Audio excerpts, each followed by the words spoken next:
ආයිබෝවන්. අයිබෝවන්. මුලින්ම ඔයාගෙන පොඩ්ඩක් හඳුන්වලා දෙනවද? නම මොකද්ද? එතකොට මොකද්ද ගැන රසකියාව? මම ජනිත් ප්‍රසන්න. මම චොනාන් ඉඳලා ආවේ. මම රැකියාවක් ඉදිරිය කරන්නේ MCT කම්පැනි එකේ. ඔයාට කොරියාවේ ඉන්නකොට භාෂාව අමාරු වෙන අවස්ථා තියෙනවද? මොනවා හරි හිතන්නකෝ. ඒ මොන වගේ අවස්ථාද? ඒ වගේ ඉතින් ආයතනය තුල සහ මම අසනීප වුණාම රෝහල් ගත වෙනකොට ඒ වගේ අවස්ථානවලදී සහ ඉතින් අපි සමාජයත් එක්ක ගැටෙනකොට ඉතින් ඒ වගේ අවශ්‍ය තැන්වලදී අනිවාර්යෙන් භාෂාව අවශ්‍ය වෙනවා. එතකොට ඔයාට උච්චාරණය කරන්න අමාරුම කොරියානු වචනයක් මොකක් හරි තියෙනවද?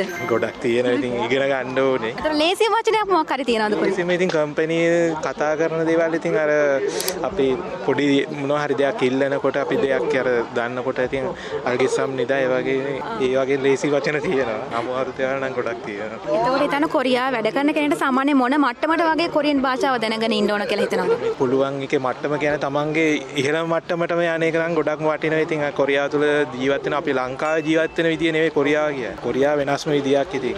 ඒක ජීවිතේ ඉගෙන ගන්නකොට තමන්ට තේරෙනවා තමන්ගේ මට්ටම මොන විදිහට හදා ගන්න ඕනද කියලා. ගොඩක් ස්තුතියි සුබ අලුත් අවුරුද්දක් වේවා. සියලු ඔයාලා හැමෝටම